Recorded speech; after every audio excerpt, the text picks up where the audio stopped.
he just went low. He's in his head. He's in his head. He's open. His head wide open. Cracked open in the face.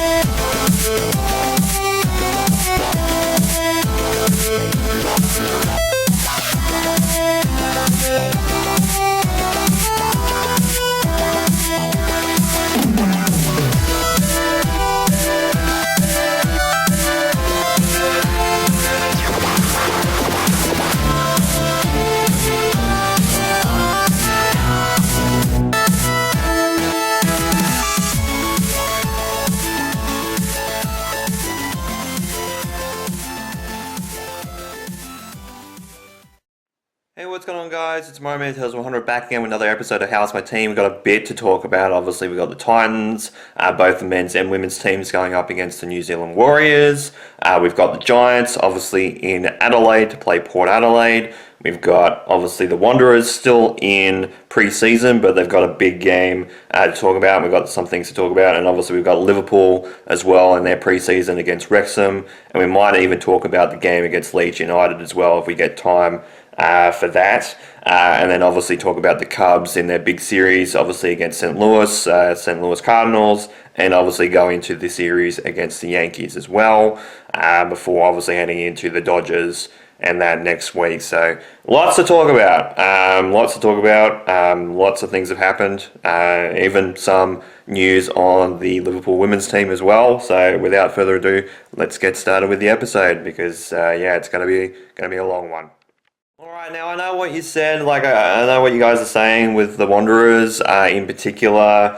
It's like, well, we just talked about the Wanderers literally last week in pre-season. What big game could we be talking about? There's a little thing called the Sydney Super Cup that went by over the midweek. Obviously, I'm recording this on Friday. They played on Tuesday night, I think it was.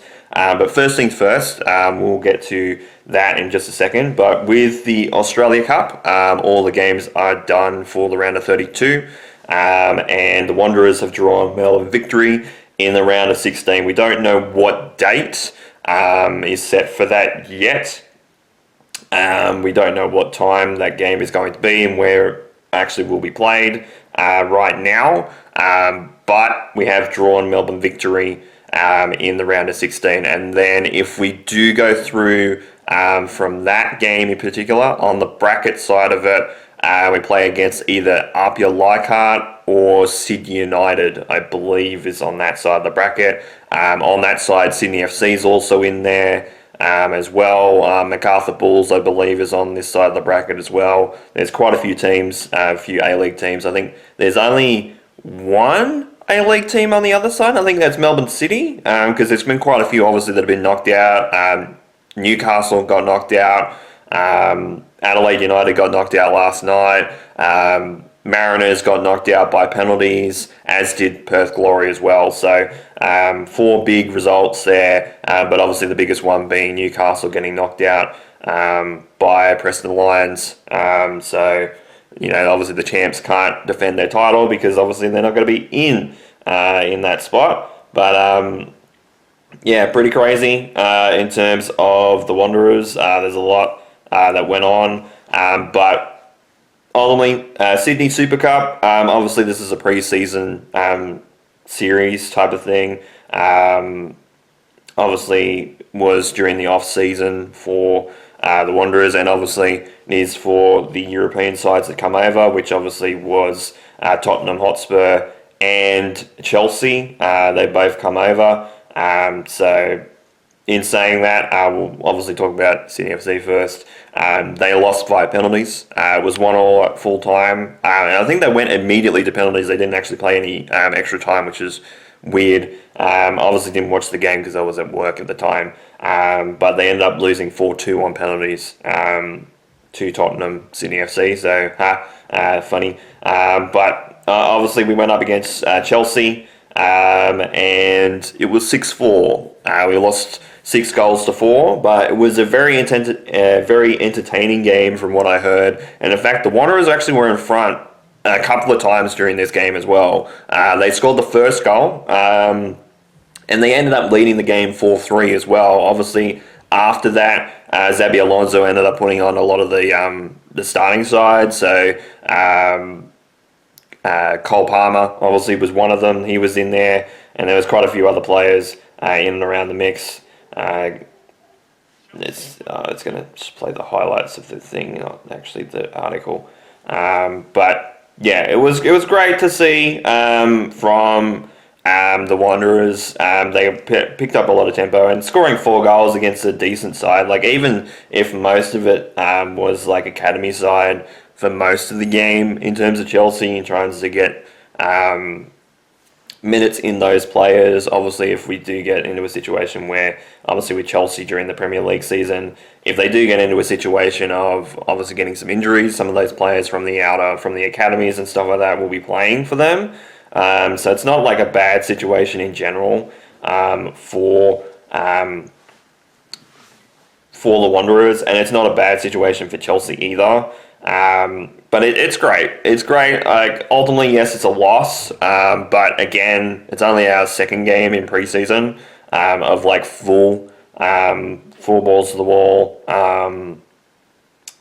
football. Because obviously, the Australian Cup round of 32 clash was the last one. But yeah, it was a good sign.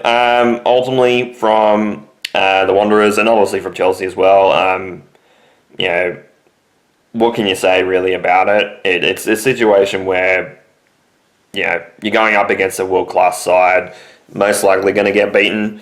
And again, I think they only scored, ended up scoring the last 3 goals of the game in the last 10-15 minutes or so. So ultimately, that's something we do need to work on, is obviously like the defense towards the end. But obviously, I think it was Pedro ended up scoring a hat-trick in about 10 minutes after he went on and subbed on after obviously that 4-3 goal went in. So, yeah, that's something that obviously, in looking at it, obviously heading towards Melbourne Victory and like some of the other games during pre-season, that's something we need to work on, is obviously late-end defense. But in general, it's not a bad result. Again, against Chelsea, against a really, really good side. Obviously, there was a game a few years ago that I went to that they were playing Leeds United, and Leeds had only just, around that time, and this was a few years ago now, I think Leeds had gone to the top flight to the Premier League and been promoted for the first time in, like, I think it was like 10, 15, 20 years at that point in time when they come over to play the Wanderers. And obviously CommBank, it's actually one of the first games I did go to watch at CommBank. I think I watched a NRL game first. I think I watched a Parramatta game, but the Leeds United game was pretty close, and we ended up getting like corner seats as well. Like, we ended up getting a corner seat relatively high, but it was great. Like, the atmosphere was great, and the seats were fantastic. Like, they were absolutely immaculate seats in the corner.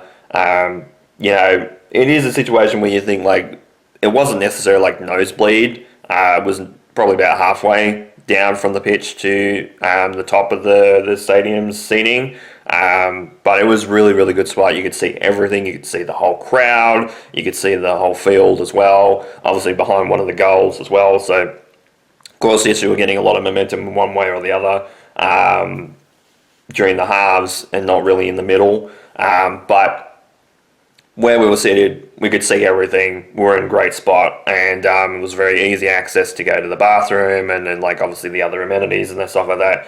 So, great ground there. It was a great experience for that in particular. And, I remember that being a very good time. Ultimately, it's always going to be tough to play a big European football, especially like European football side, I should say. Especially one of the big six, obviously, and of course, what Chelsea is, and obviously Tottenham is as well. So when it comes to the Wanderers, possibly the next time we talk about, could be another game in this Sydney Super Cup. I'm not sure if we've got another game in there. I would imagine we probably would play against Tottenham as well. I'm not sure on how the preseason's been working, but if we don't talk about the Wanderers with the Sydney Super Cup in particular, we'll obviously talk about that during the round of 16 with the Australia Cup. Obviously against Melbourne Victory. Again, we don't know what the details are and when that is going to happen and where it's going to take place at the moment, but more details. We only just got the announcement, I think, late last night, early this morning. So, so we don't know specifically the details on it yet, but we'll see coming soon, and obviously we'll talk about it, obviously in this series in particular, when it does actually occur, and obviously the result of that. But yeah, 6-4, loss against Chelsea, but again, not a bad situation considering we were up multiple times in the game, including 4-3 relatively late in the second half. So not a bad going out, especially after the result that we put out, which was 2-0, obviously, in the round of 32 clash, when we really took a while to get started. I think we scored our first goal, I think, in the first 15 minutes against Chelsea. So it was actually a good situation. And there was plenty of shots in the game for both sides as well that didn't go in. So, yeah, pretty positive result despite the loss. Obviously, many things to work on. But again, it's pre-season. Couple of months, obviously, until the season starts. I think it's like mid-October, I think is when the season starts officially for the A-League. So obviously we've got plenty of time to talk about that. But obviously Chelsea will be playing soon because they'll be playing next month. They'll be starting the Premier League season again. Next season. So we'll see what happens. Next month. But yeah, not a bad result. All right, and now we'll talk about, obviously, since we talked about Chelsea, we'll talk about Liverpool now. But first things first, I do want to go into the little news that we got from the Liverpool women's team. And Leanne Kernan, I believe that's how that's pronounced, second highest goal scorer in the WSL era for Liverpool's women's team, just completed a transfer over to Newcastle United. So, obviously, thank you to her. Obviously, commiserations, and I guess, good luck in your new club. Obviously, heading into a new season of the WSL, she's obviously going to be not playing in the WSL because obviously Newcastle is not playing in that competition. But we'll get into the situation with that. But that's the only bit of news in terms of the Liverpool women's team that we've got right now. Obviously, their season doesn't start for a little while as well. It might not start until at least next month, if not the month after. I haven't had a look quite yet, but I'll look at it eventually. But ultimately, Liverpool, obviously in pre-season at the moment, obviously played against... who did we actually play against? No, I'm just trying to think because I've forgotten. But we obviously played our first preseason game last week and actually did relatively well in that. Sunderland, that's the one. I remember now. Oh, and speaking of the women, it's the same. It's the week after. Was that actually preseason? Yeah, it is a preseason game. So the women have a preseason game. The week after, on the weekend after the Leeds game. So we'll talk about that probably next week. So that's the 8th of August, and they play against Sheffield United. So we'll see how they go with that. But obviously, the men obviously have Leeds on Monday the 3rd. So we might talk about that obviously coming up very, very soon. But obviously be Monday my time. So we could talk about that when it comes to that. But for the men, if I can find the bloody... No. I'm pressing all the buttons and it's not actually working. So obviously we're up against Wrexham in New York City, obviously at Yankee Stadium. Big game for both teams. Wrexham obviously in their preseason as well, going into the championship, which obviously they want to stay competitive and stay up in around the area that they were last season. Obviously they missed out only just in the championship, but obviously the championship is a little bit more open at this point, because if they finish where they finished last season this year, this season coming, they'll go through to the playoffs, because obviously they finished in 7th, and I think it's a 8 or 9 team going through to the playoffs in the championship starting this season, I believe, from memory, but I'm not 100% sure on how many teams, but it's definitely more than 6 this season. So, if they can keep up with the momentum and as much gumption as they did last season, and as well as they did play last year and last season, they'll play fantastically and they'll go through to the playoffs. And then obviously it'll be up to them to try and get promoted into the Premier League. But here's what it is. But obviously Liverpool coming off a win against Sunderland as well, wanting to keep that momentum up. It was 0-0 at half time, so it was actually very interesting because we didn't actually get the score. It ended up being 1-0 to Liverpool, so we'll say that first.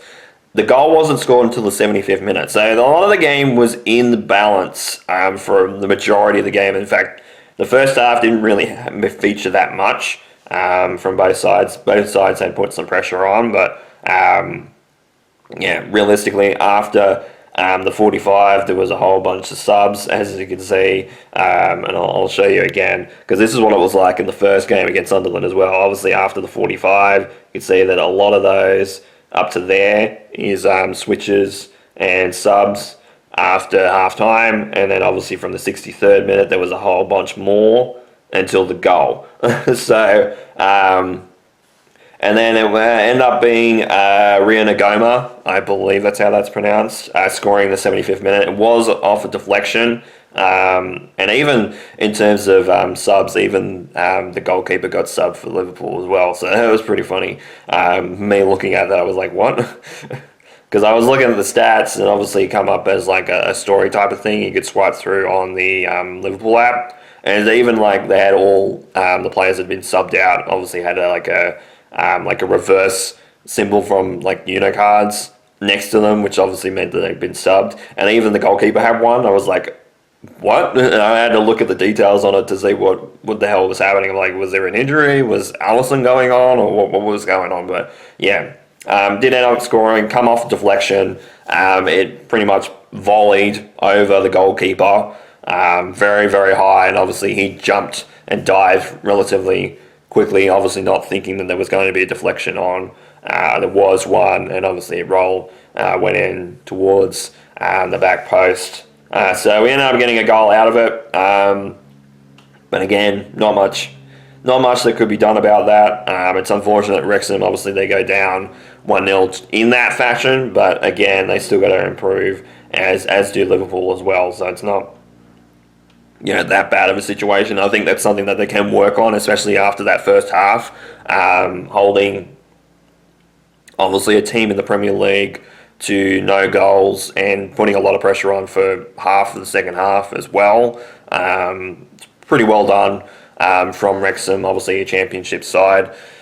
Usually, it's not an absolute sweep when it comes to championship sides. Obviously, we've seen that in the FA Cup as well over the seasons. Previously, then obviously championship sides and even like league sides can play against the Premier League side and they can lose. The Premier League side can lose. So we've seen it before and will happen again. But 60.7% possession to 39.3%, obviously in Liverpool's favour there. In terms of shots, it ended up being 6 shots to 9. In Wrexham's favour, actually, it was the 9. But 4 shots to 3 on target for Liverpool, in Liverpool's favour. And 6 shots to 2 off target for, obviously, Wrexham. So, not a bad situation, ultimately, for that. In terms of discipline, no yellow cards, no red cards at all. So, that's great from that. Free kicks, 10 kicks to 9, obviously in the favour of Liverpool, and 4 corners to 3 in terms of Wrexham. So pretty good in terms of that. Ultimately, we got into a situation where we beat Wrexham. We've beaten obviously Sunderland as well. And yes, what I did say last week was occurring because obviously around this game, Sunderland and Leeds are playing. I think they even probably played even last night or this morning. I'm not sure. I didn't actually see what the result was, but obviously those four teams will play each other. Obviously, we have a game at Soldier Field. Obviously, we've been training in Chicago and playing at Soldier Field on Monday, August the 3rd at 6 a.m. my time. So, won't be too long away before we talk about them again. Obviously, we'll probably talk about them this week. If not, obviously, we'll mention that Leeds game next week because then we head into a preseason game on Sunday night on August the 9th against Monaco at Anfield. So we'll be back in the UK, or Liverpool will be, starting next week. So we'll see what happens with that. Because obviously the season doesn't start until the 24th of August, but obviously that's getting closer. In fact, obviously when this episode goes up, August will already be here, so it'll be the month of the season starting, and there's a lot of stuff going on in terms of Premier League. Obviously, a lot more transfers still to probably happen for clubs, including even this week. I think there's been quite a few in terms of other teams in the comp that have, obviously chopping and changing. Eddie Howe only just got, I wouldn't say sacked, he's left his job as Newcastle United coach before the season started. There's a lot of things going on in terms of the Premier League right now, so who knows when it comes to all that. We'll see what happens with it. I will say with the game, Joe Gomez ended up getting injured in that game against Sunderland, looks like. They don't have a specific time frame yet, but it is a short spell on the bench and on the sideline. So we don't know exactly what the extent is with him being injured, but we'll see what happens. Maybe that might affect the start of the season with him not being in the side, but obviously we've got more players coming into the side as well, so plenty of troops to choose from, but we'll see when the season comes around. But 1-0 win over Wrexham, 2 games in pre-season done, 2 wins. Hopefully we can do the 3 against Leeds, and we'll see what happens when it comes to that result, and possibly could be talking about them later this week, so we'll get to that when we get to that. Alright, Sunday afternoon. I was going to say Sunday morning, but it's flicked over to afternoon. It's after midday, and we're just going to bite the bullet. I'm just going to talk about the Giants, because obviously they went to Adelaide at the Adelaide Oval to play against Port Adelaide. Big crucial clash for both sides. Obviously Port Adelaide trying to get out of that bottom 4 region to get out of there, and ultimately for the Giants, they're hanging on a thread in terms of their wildcard hopes going into this game, obviously losing the last week to Sydney in the Sydney Derby, which again, down on troops, kind of expected, but we got absolutely battered.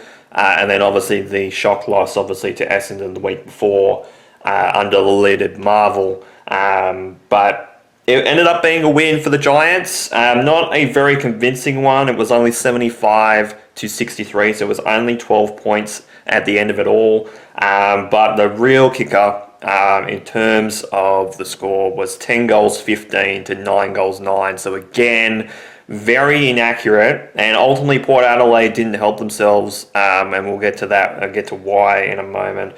But ultimately ended up being a relatively good score. Ultimately got very close to how much we scored last week, but ultimately in a win. It was going to be a close game, I think, between both sides. Obviously Port Adelaide having some injuries, and obviously losing games very close this year has been the MO for them. They've been in a lot of games, but they've lost by 2 goals or less in a lot of those games since obviously Ken Hinkley left the coaching role there. So it's not a bad situation, obviously, to Josh Carr. Obviously, he's coaching now at the Port Adelaide Football Club, and ultimately it was Port Adelaide in front at quarter time, 2-2 compared to 2-1 for the Giants. Then the Giants put on 4-5 compared to 4-4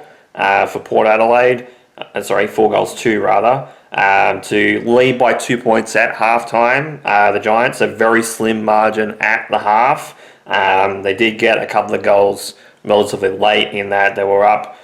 Port Adelaide, I think, were up actually by 20 odd points. I think it was 25 at one stage there. I think that was the high in terms of their score. Then ultimately after halftime, the Giants kind of turned it on a little bit with 4-4 in the third quarter compared to 2-1. So they led a little bit more in that. Ultimately, I think it was 17. I think it ended up being at that point in time.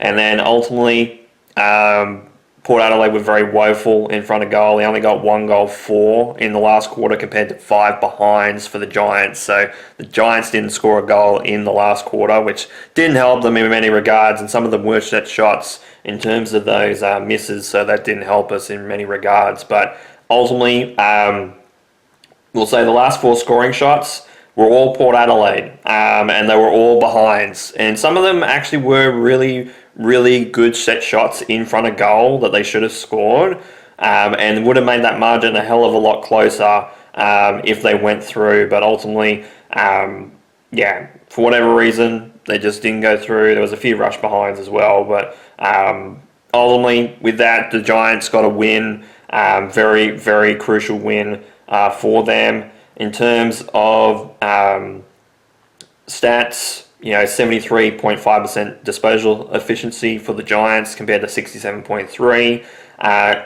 Efficiency inside 50, pretty close. 45.3% for the Giants, 45.1% for the Power. So it's very, very close.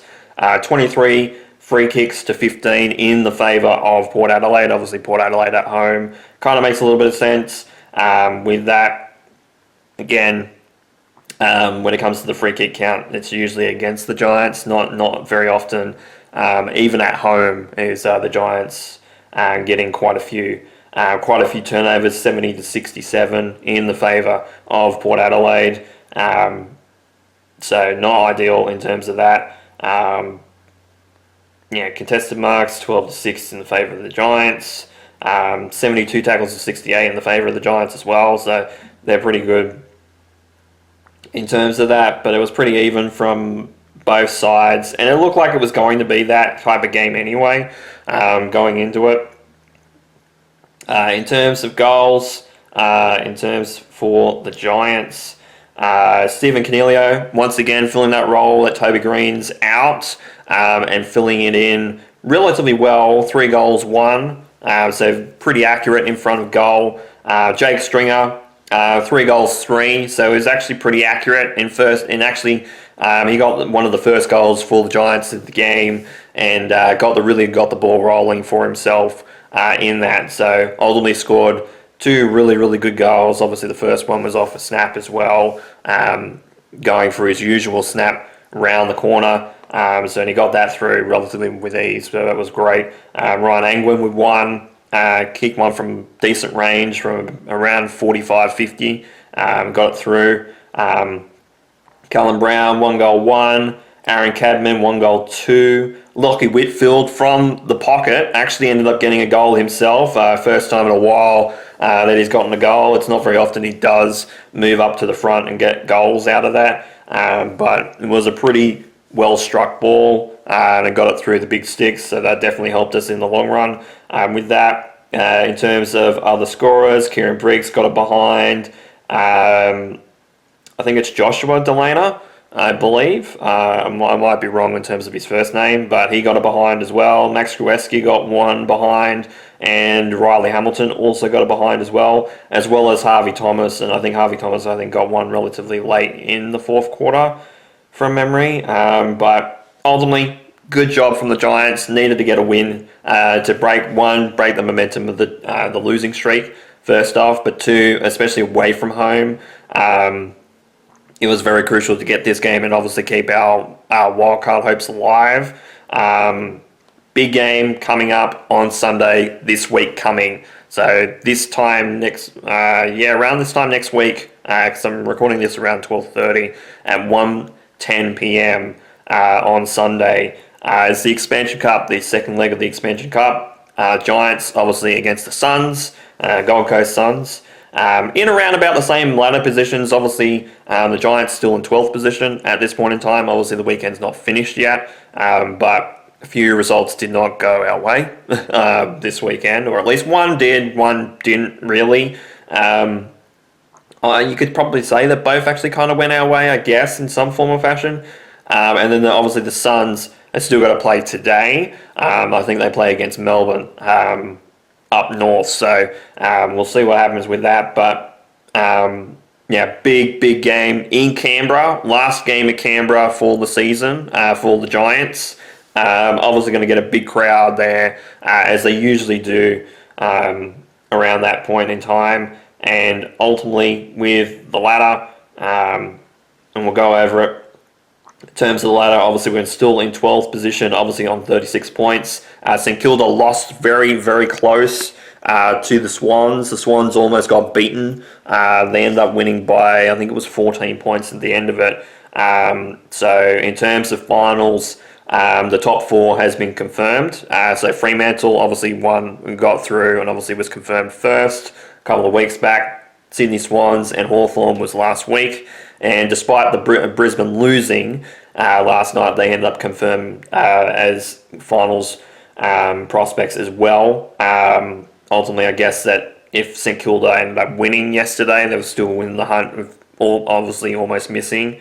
But obviously with St Kilda losing, might be a situation where they obviously can't get shouted out in terms of percentage, I guess, and that form and fashion. So the top four right now, obviously Fremantle, Sydney, Hawthorn and Brisbane. Obviously that could still change because there's a couple of games today that could rectify that. Obviously Melbourne is one of them and Adelaide is the other one. Adelaide more so than Melbourne. But in terms of obviously the Lions, they ended up losing to Carlton. Like Carlton ended up winning by like 71 points, I think it ended up being. Actually, I will get the score. The score proper because I have it on the AFL Live app. I just had my Giants app up. 76 rather. 76. So they lost by 76 to Carlton yesterday under the lid at Marvel. Again, Marvel Stadium for whatever reason. And especially it was a double header as well because they had the Saints game earlier in the day, around 1 o'clock ish yesterday, and the Swans did win by 19 points, but for a lot of that, St Kilda were in front. So it's really telling that some of these teams in under the lid that have been finals prospects the last few seasons in and around the mix have not played well there this season. So ultimately the Swans, they did end up getting the win and got a win that was sort of ish convincing. Obviously 19, a lot of those games between St Kilda and the Swans do get and end up getting really close, especially the one earlier this year at the SCG. Obviously I think it ended up only being like 2 or 5 points, I think, at the start of this year. But ultimately with Carlton, they got a decent percentage booster with that win. But at the same time, the Giants are in front of the percentage by 2%. So in terms of Carlton obviously move into the top 10, obviously with 40 points. Obviously we're 4 points behind them right now. Obviously St Kilda, with them losing, they have the higher percentage, but they're on the same amount of points as the Giants right now. And the Saints don't have the greatest in terms of their run home, because they do play Carlton. So ultimately, it could be a situation where it's an 8-point game, really, with this, because obviously one of these teams playing next week, obviously Carlton playing against the Saints. If the Saints end up winning, they can move to 40 points. Obviously, if we move with the Swans, obviously the Saints will move up into their 10th position, and obviously will move up to 11th.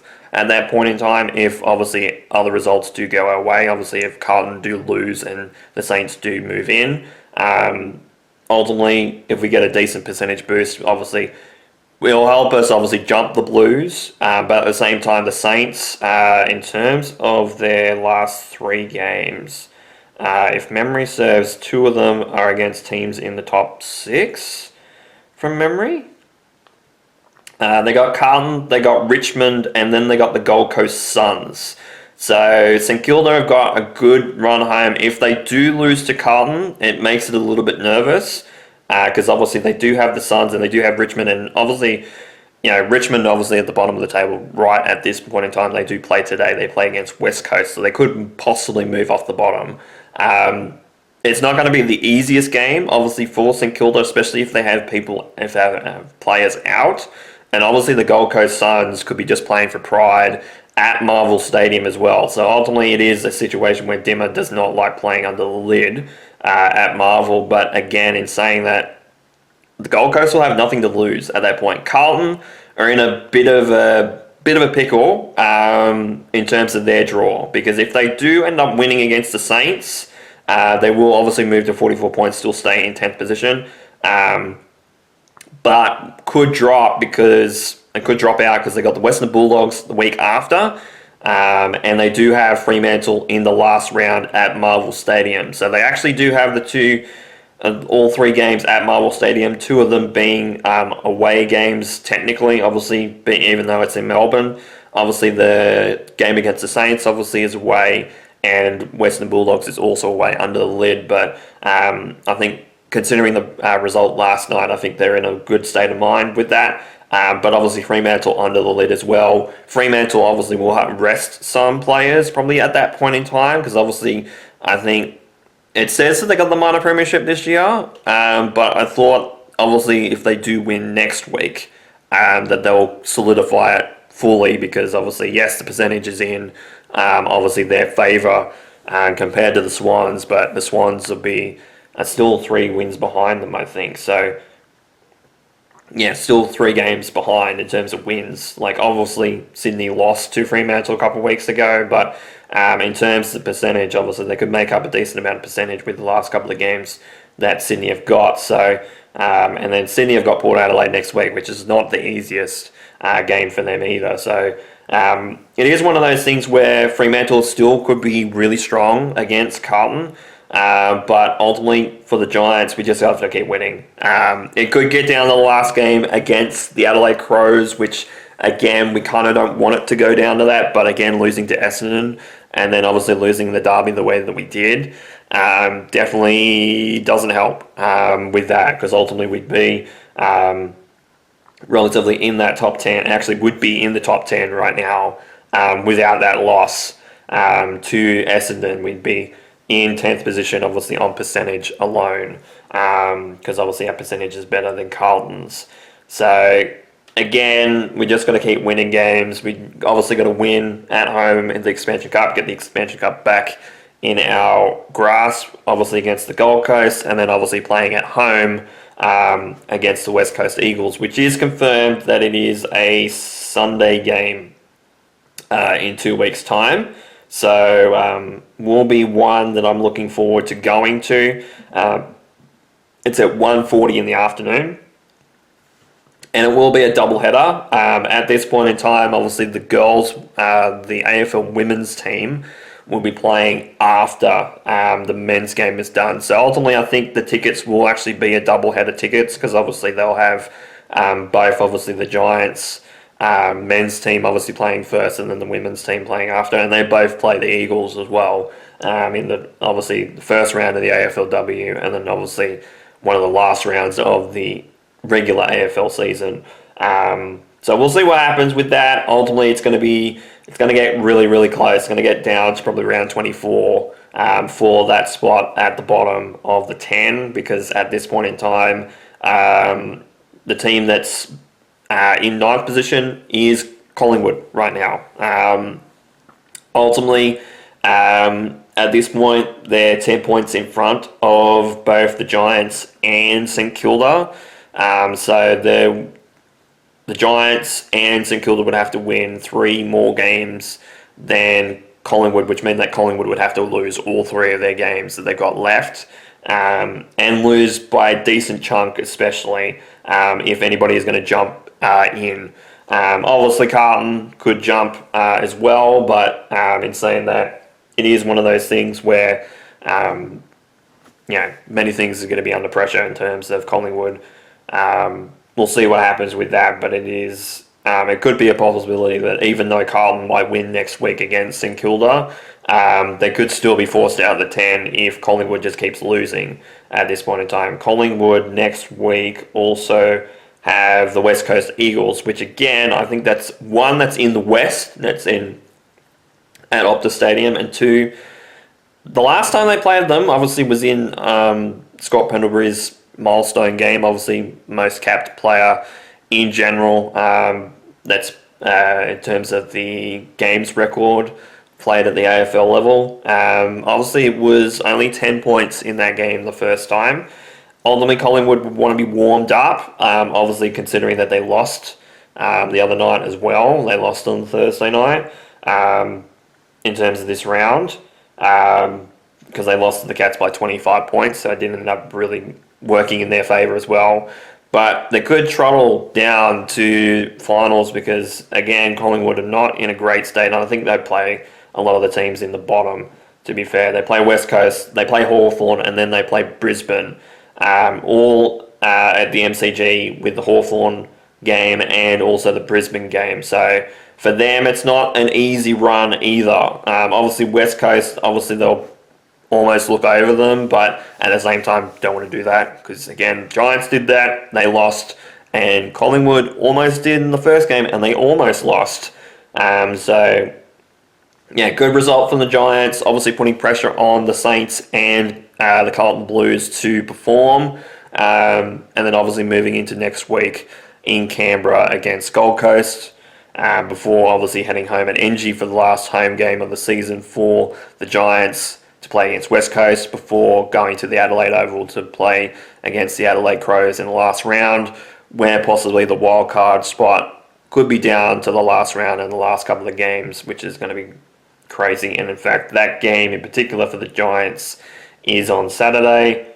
And yeah, you would think that wild card spot would be sewn up by the end of Saturday because that week St Kilda play on Thursday, and earlier on Saturday, obviously Carlton will play, and Adelaide versus the Giants will be at 8:10 on Saturday, the 22nd of August. So that bottom position will be sewn up by the end of Saturday night, and we'll see what happens with that. But 12-point win over Port Adelaide for the Giants. Just got to keep winning if we're going to have any chance of making the wildcard spot.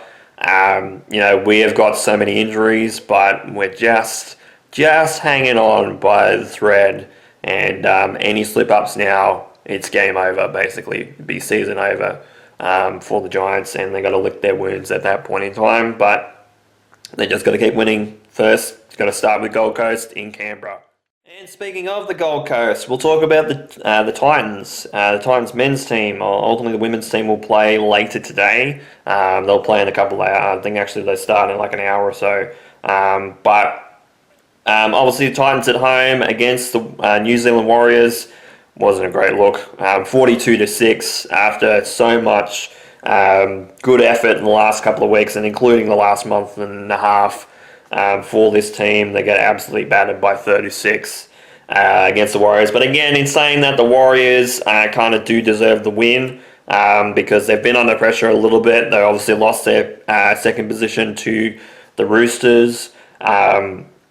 Ultimately trying to fight for that minor premiership still, even though the Panthers are in front of them. They're only in front of them by one game at this point. So if the Panthers do drop a game or two in the last 7-8 rounds, they could obviously jump them, and so could the Roosters. So it's a 3-horse race at the top for that minor premiership, and any slip-ups from any of the teams will basically cost them the minor premiership at this point in time. But Again, the Warriors were much better in this game. Errors did not help the Titans in general. They kept dropping the ball a lot. There was a lot of penalties going against them, and some that were pretty stupid in general from them. It was one of those things where not a lot of things went our way. They scored in the 6th minute. Dylan Watani-Zelezniak ended up scoring. He scored in the 6th minute, was not converted. Then Lofi Khan Pereira ended up scoring in the 10th minute, was also not converted as well. Then Chanel Harris-Tavita ended up scoring in the 16th minute. He converted his own try. In fact, Harris-Tavita did end up missing 3 conversions in the game, but ultimately they were up. Obviously, at that point in time, they were up by a decent chunk at that point in time. I think it was 14-0. Then Aaron Mahal did go over on the 23rd minute and was converted to make it 14-6 at that point in time. And then it was all one-way traffic, obviously, from the Warriors. 28th minute, they ended up scoring, was converted. Alika Halasima ended up scoring in the 28th minute. Jacob Laban ended up scoring in the 36th minute, and it was converted as well, which made the halftime score 26-6. So 20 points. It's not unassailable, but obviously it's not. You're behind the 8 ball at that point in time, especially with the possession that we had in the game. And then things got bad from worse. Iramia Tavia ended up scoring in the 47th minute. And then before the next try, AJ Brimson went to the sin bin. I think it was a situation where AJ held down one of the defenders, obviously, when the line was getting reset in terms of defense. So obviously went off for a sin bin, went out for 10 minutes in the 55th minute, which obviously caused them to be up with a player until the 65th minute. And in that time, Tamara Martin ended up scoring in the 63rd minute, and then also scored again when AJ was back in the 69th minute, which both were converted, which made the final score 42-6. And it was pretty average from the Titans. They kind of took one step forward in terms of the last couple of weeks, and then took 3 steps backwards with this result. Again, we've been a bogey side previously for the Warriors, but the Warriors just didn't take us lightly. They just knew that they had to win, and they had much more hunger for it. So ended up 58-42% in terms of possession for the Warriors in their favour. 83% completion rate for the Warriors compared to 67% for the Titans. So big difference between them, about 15%. And that's a big difference in terms of completion rate for all that. Offloads 15-9 in the favour of the Warriors, obviously. Kick defusal was 67% for both teams, so that's actually pretty well done. Effective tackles 87-84%, obviously in the Warriors' favour. 32-48 missed tackles, obviously the 48 obviously is on the Titans' side. 3 intercepts for the game for the Warriors. 21 ineffective tackles to the Titans to 15 for the Warriors. Errors, 15 errors from the Titans compared to 8 from the Warriors. 5 penalties conceded to 3 in the favour of the Warriors as well. 6 ruck infringement penalties to the Warriors compared to 3. Then inside the 10 metres in terms of 6 against, 2-1 in the favour of the Titans. So the Titans did get 1. 1 person on report in the game, and obviously the sin bin to obviously AJ Brimson. Obviously 1 HIA in terms of the Warriors, but the Warriors much better side.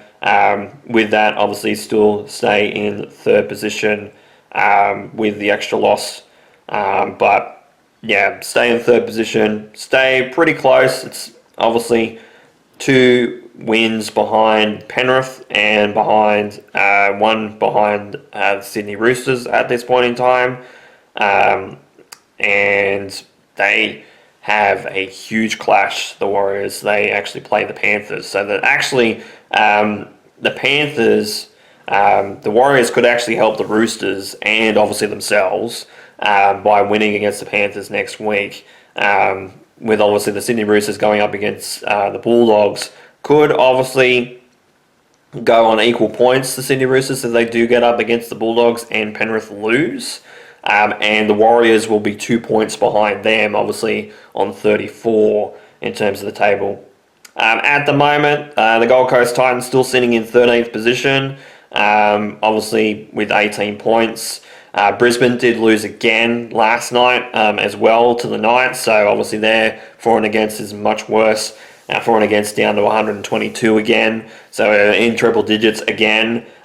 In terms of obviously one of the two sides will drop into the bottom four again, with obviously Parramatta and the Tigers playing each other today. So not ideal in terms of that. Obviously with the Tigers still having the bye, so ultimately they could jump.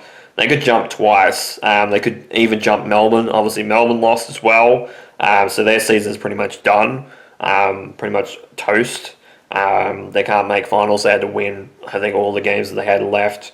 I think it was the stat for them. But yeah, so the Tigers could jump to 22 points with a win today, and then obviously the bye in one of the next games. Obviously, they still have that one in the bag. But Parramatta could also jump as well. And obviously for the Titans is a big game for them next week. They are playing at home again, and obviously playing against the North Queensland Cowboys, rather. Obviously one of the last Queensland derbies of the year for them. Big clash, because obviously they got absolutely decimated the Cowboys, 82-12 for the Roosters over the Cowboys at Queensland Country Bank Stadium. So that was a result that happened in Townsville, which was not ideal for them at all. So they got smashed by 70, putting their finals hopes on a thread, even though, yes, they're behind. But again, the Bulldogs, obviously with a win yesterday, was it a win on Friday, actually, rather? I should know this. Yes, win on Friday night over, obviously, the Storm. Obviously, that's who the Storm lost to. They actually jump into the 8, the Bulldogs as well. So, obviously, that's for and against. 98, minus 98 for the Cowboys at this point in time in 9th. So still fighting for a top 8 spot, and obviously they'll want to respond despite being away from home at the Gold Coast. They'll want to respond after that 70-point loss, but obviously the Titans as well will look to lick their wounds, and obviously, yes, end up losing by 36.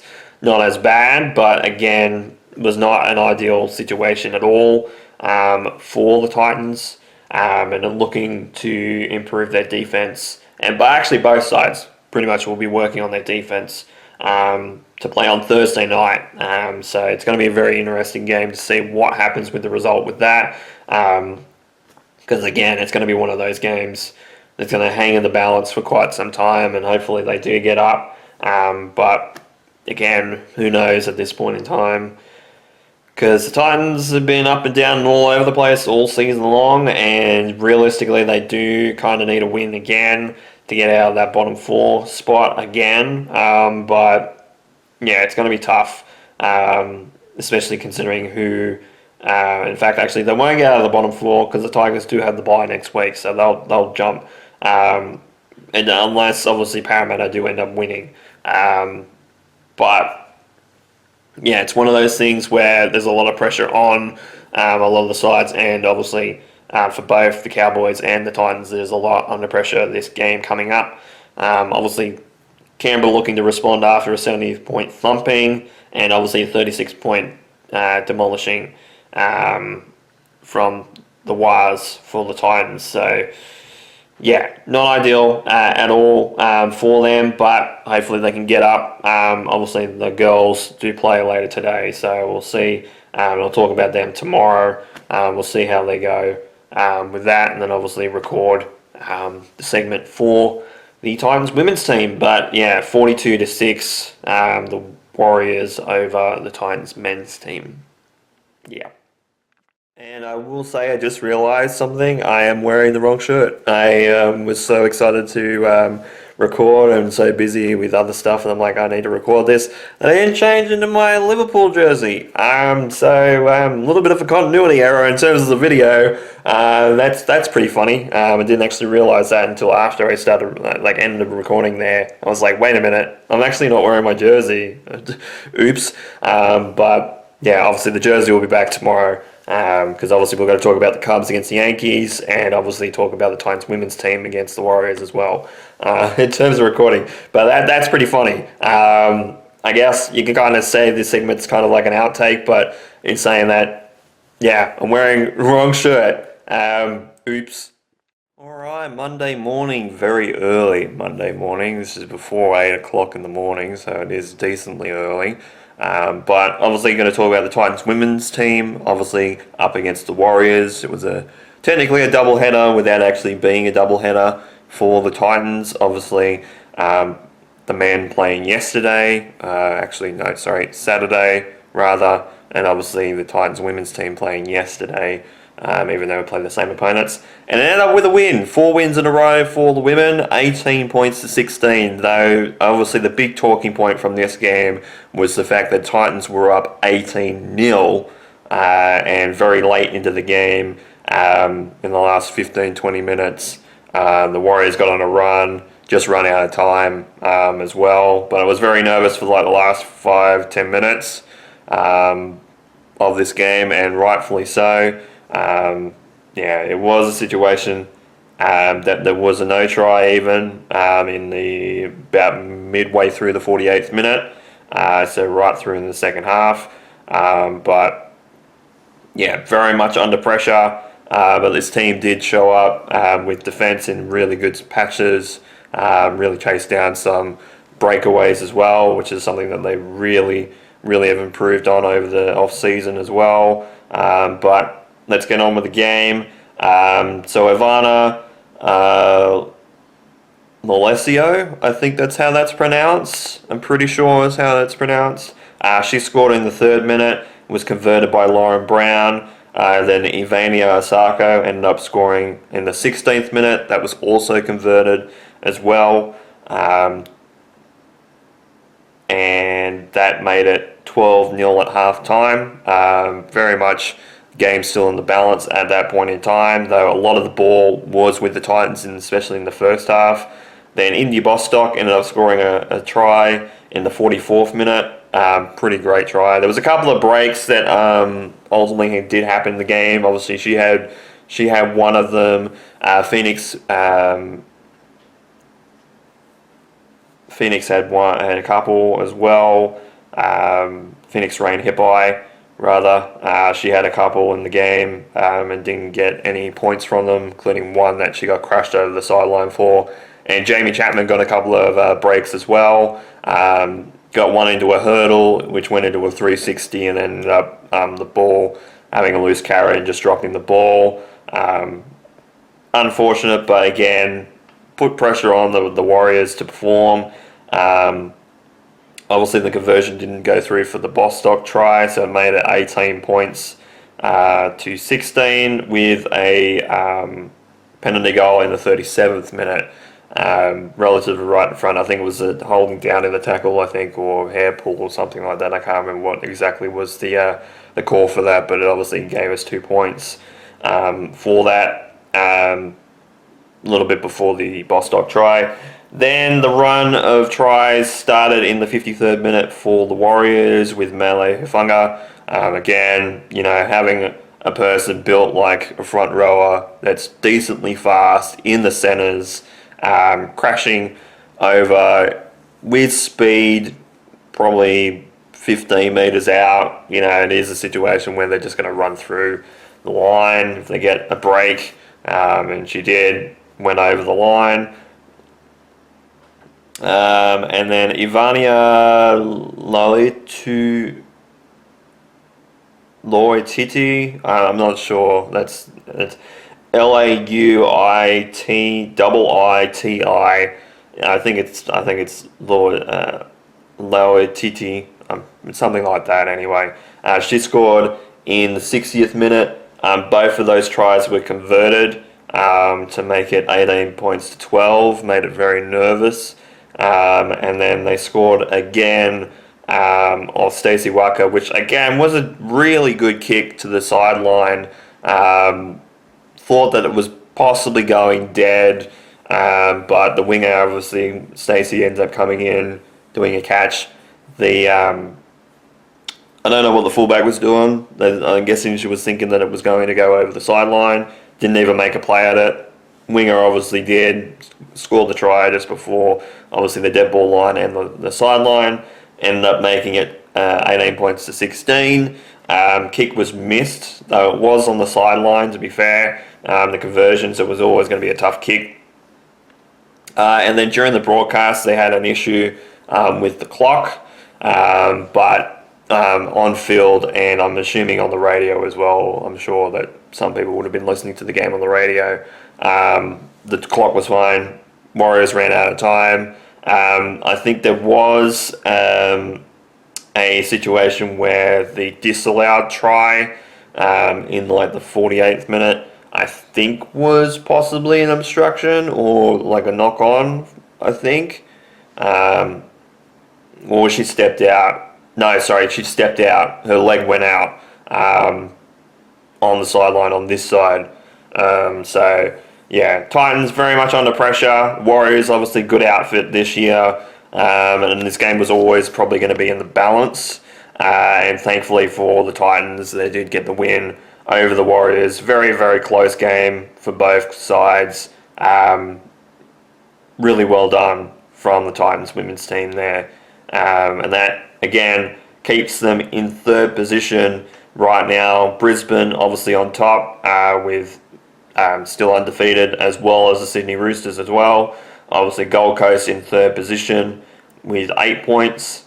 Newcastle in fourth with 6. Then the Warriors in fifth. They dropped down to fifth on 6 points as well. And then the Tigers move into sixth position with 6 points as well, with a win over the weekend.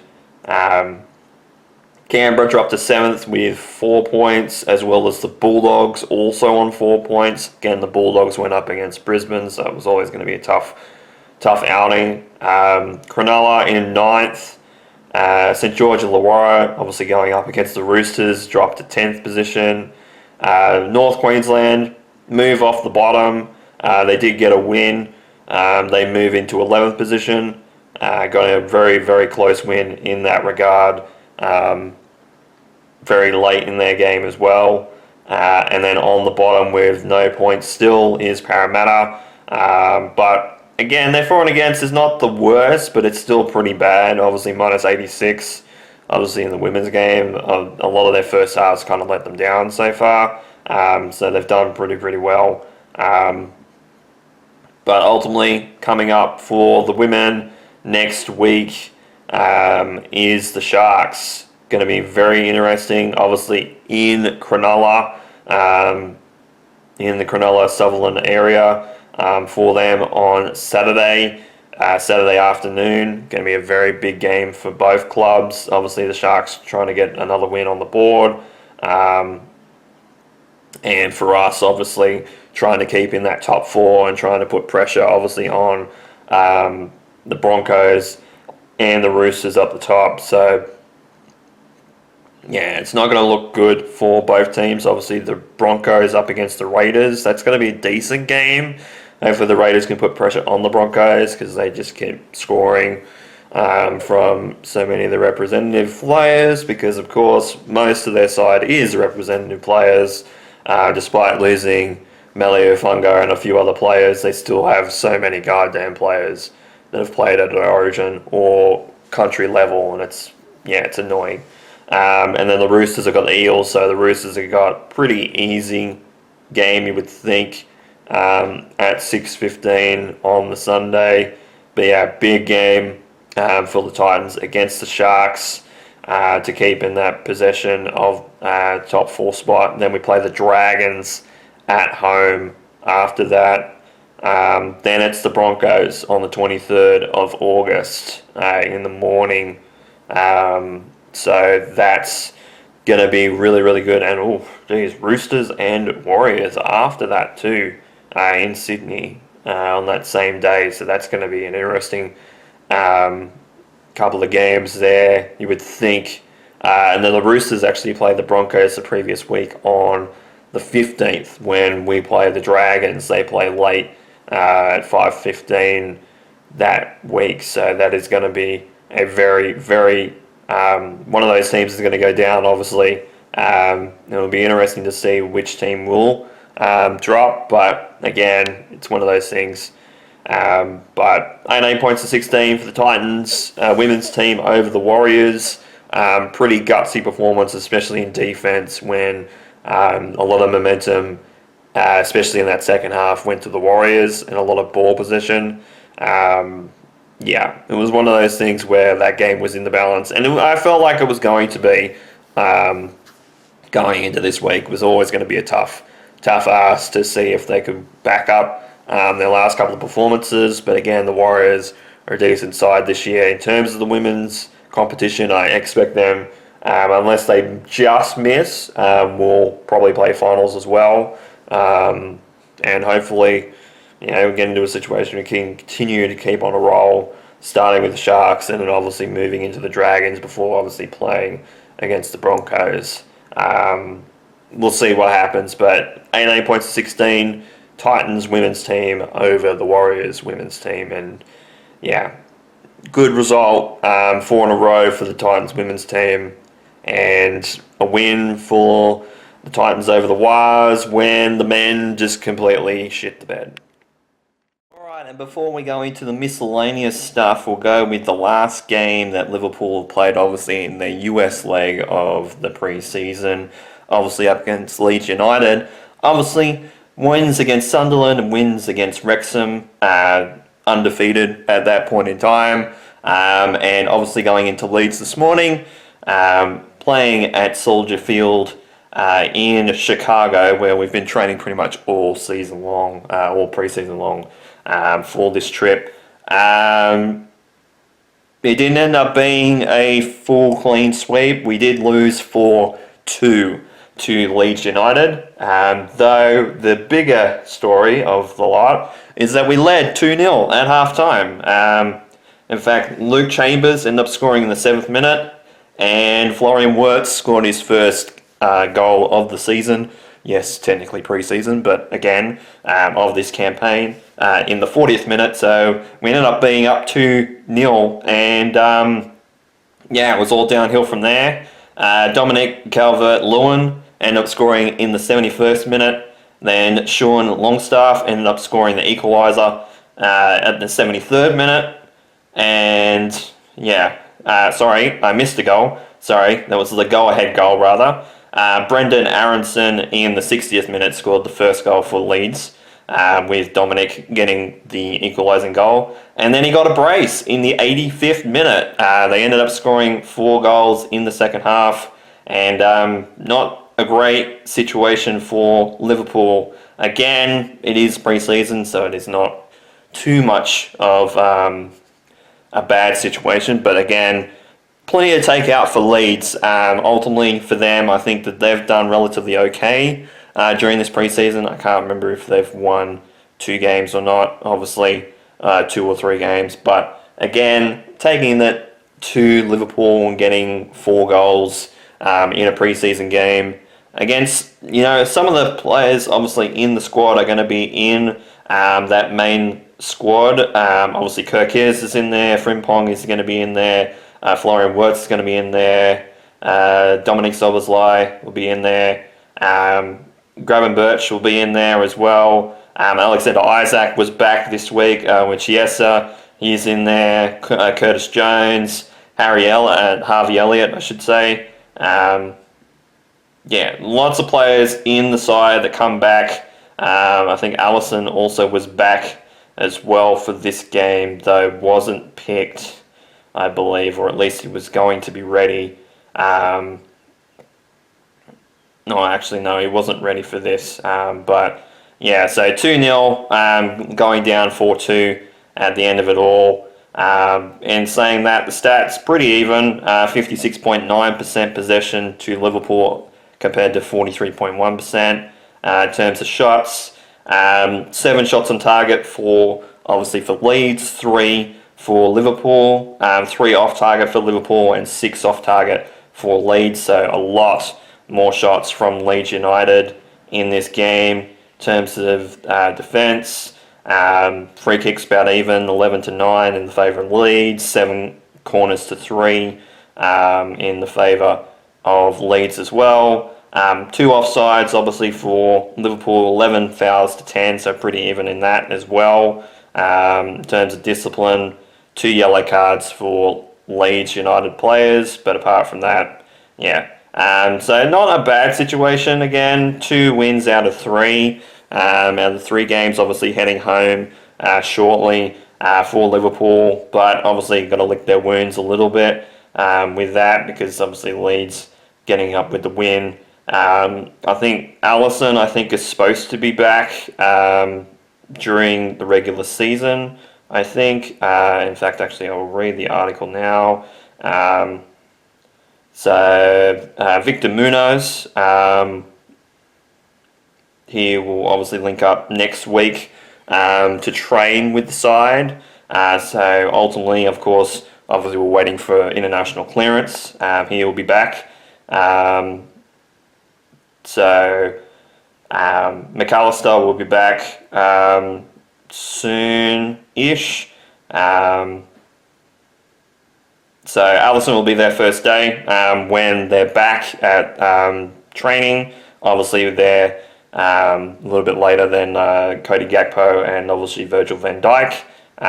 But Alexis won't be ready until probably the Monaco game, which obviously is the next preseason game. But obviously, and that'll be on the 9th, so that'll be this weekend coming. But in saying that, obviously, Alisson, all the mix of the regular season players will be slowly getting back into the side, because obviously starting on the 24th. So I'd imagine if they're not ready for that Monaco game, they're probably going to be ready for the Como game on the 17th. So I think most of them will be up and ready to go by the time week 1 rolls around for Liverpool. But 4-2 loss to Leeds United for Liverpool, 2 games out of 3. It's not too bad, but again, probably should have won against Leeds, but all credit to Leeds for obviously with the win for themselves, and ultimately pushes forward for them. At the same time, what I will mention is that the WSL fixture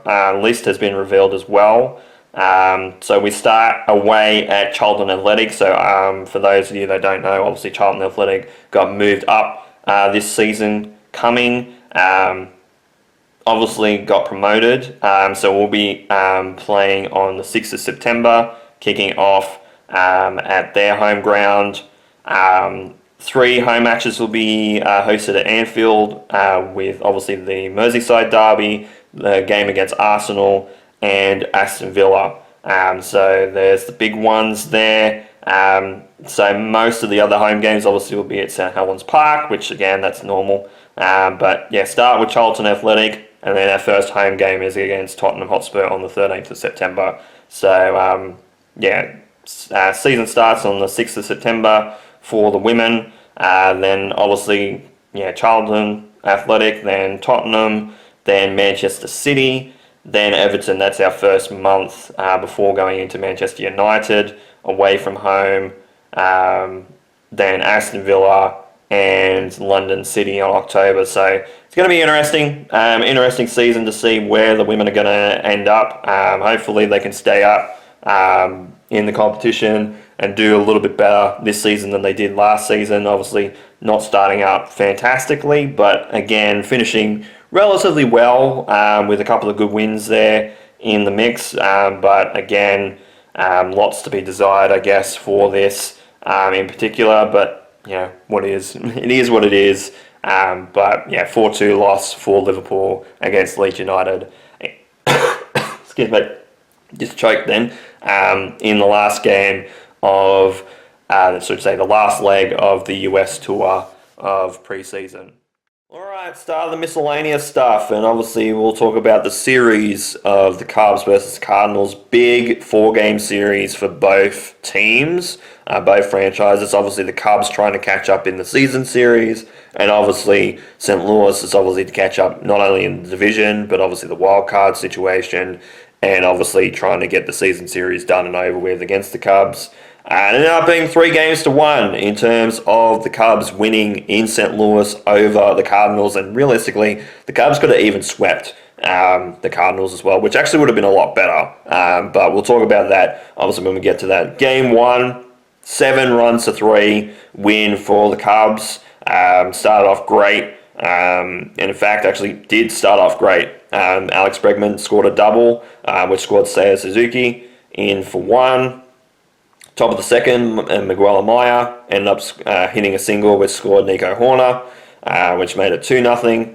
Bottom of the second, they hit a home run to left field, made it 2-1. Top of the third, Alex Bregman decided to come in and said, you know what, you guys can hit a homer, I can hit a homer too. Hits a ball to right field, hits it over the home run, hits it for a home run, makes it 3-1. Top of the fifth, Nico Horner hits a single to ground ball that was deflected by the shortstop. So Alex Bregman ended up scoring and Carson Kelly ended up scoring. So it was a 2-run single, 2-run RBI for Nico Horner. Made it 5-1. Bottom of the sixth, Mason Wynn ended up hitting a single and Jordan Walker ended up scoring and make it 5-2. Brian Torres hit a ground rule double. So which did score Mason Wynn, made it 5-3 in the same inning. With the ground rule double, and we'll talk about this obviously because there's been a few in this series in particular, and we'll get to some of those in a moment. Obviously, with the ground rule double, for those of you that don't know, that is when the ball has hit the ground and it's bounced high enough that it goes over the fence. So it's as if it's like it's a home run because obviously it's gone, the ball's gone in the crowd, but it's hit the ground obviously before that. Obviously, home run is clearing it off in the air on the fly, getting it over the fence. But it hits the turf before or the dirt before it goes over the fence, and they call out a ground rule double. So realistically, it's like it's it is a double. They will just call it that and keep it kind of fair for both teams because obviously the team will get a person on base because if you put it as a triple, that's basically a massive advantage to the team that's obviously batting. Whereas if you put them on first base, if it was only a single, and it is kind of like an advantage to the fielding team because obviously they've hit it long, but they've only gotten a single out of it. So I think a double is fair enough. I think that obviously that rule being brought in, I think is fine. And then top of the ninth, when the game was still under pressure, still 2 runs in it, Nico Horner decided, you know what, Alex Bregman hit a home run, I'll hit a home run too, and we'll make it a double with Alex Bregman even scoring in that as well. So it made it 7-3, the top of the ninth, obviously got 3 outs at the end. And obviously David Peterson was the one that was pitching for us, actually pitched really, really well. He hasn't actually been playing too bad since coming over to the Cubs. Obviously had 2 runs scored on him, obviously with that being one of them being a home run, but ended up pitching 5 2/3 innings to get 3 strikeouts, and obviously only got 3 hits on him, but pitched really well to try and keep it in the game. Obviously, there wasn't really too many runs that were scored again. Gavin Hollowell ended up getting 1 run scored against him, but Rollison, Thornton, Jacob Webb again, coming in 6 strikeouts all game long in terms of the first game. Then we go to the second game and it ended up being Cubs again with a win, and instead of it being 7-3, it ended up being 10-2. So the bats came out to play in the second game. Colin Rea ended up pitching in this game in particular. So it made it very, very good for him. So with that, obviously in terms of scoring, Ian Happ hit a double, which scored both Seiya Suzuki and Alex Bregman. Bregman, I will say, Alex, in terms of this series, played relatively well. I think ultimately getting into a situation of being under pressure in some of the previous series and getting some of those home runs in the last couple of series as well has kind of really helped him because he's starting to hit a couple of base hits and he's trying to work himself out with that. So obviously 2 runs in the top of the first inning. Top of the second, PCA ended up hitting getting out on a sacrifice fly, which did score Michael Converto and did move Carson Kelly to third, made it 3-0. Seiya Suzuki hit a double, which made it 4-0. Obviously, Carson Kelly was on third, so it was going to score him anyway. And then Michael Bush hit a single to score Seiya Suzuki, which made it 5-0. And then Nico Horner ended up hitting a single, which scored both Michael Bush and Alex Bregman and put Ian Happ to third. So it ended up being a situation where the bases, I think, were loaded at that point, and then Nico ended up hitting one for a single and it scored 2. So it ended up being 7-0 in the top of the second. Yes, top of the second. 7 runs. So fantastic result there. Bottom of the fourth, Nathan Church ended up hitting a sacrifice fly.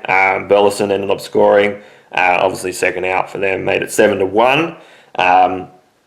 Then Pedro Ramirez hit a ground ball single, which scored Nico Horner at the top of the fifth and made it 8-1.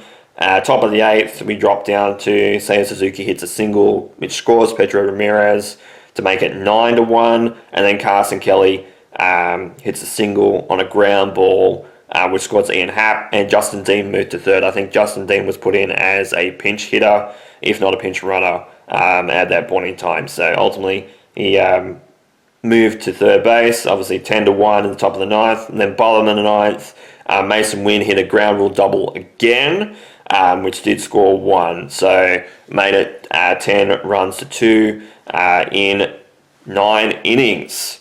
Third game, that was the loss. So it ended up going to extra innings as well. Made it 3 runs to 2. And it was very, very frustrating yesterday because in terms of pitching, ultimately with this game in particular, Matthew Boyd, again, fantastic in that 7 innings, pitched 7 innings, 4 hits, yes, but 5 strikeouts, no runs for all innings of the 9, all the 9 innings for both teams. So the scores didn't come until the 10th inning for both of them.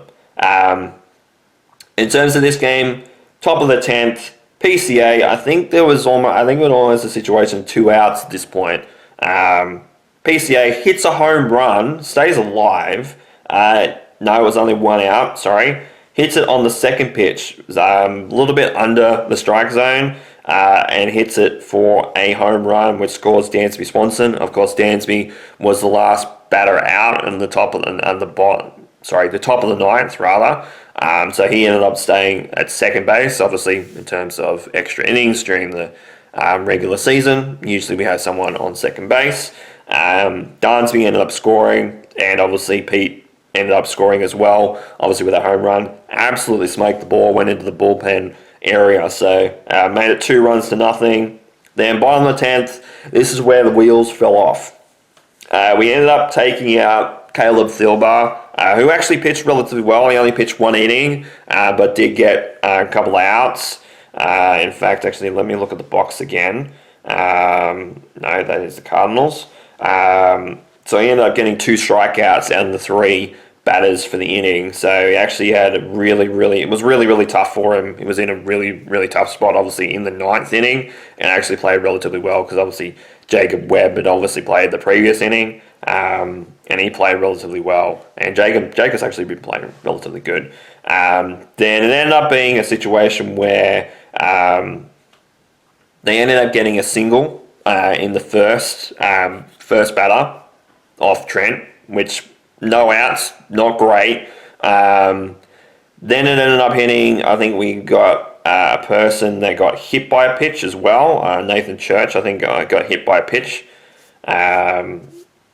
So he ended up going into first. I think they ended up getting a single after that, which moved the batters.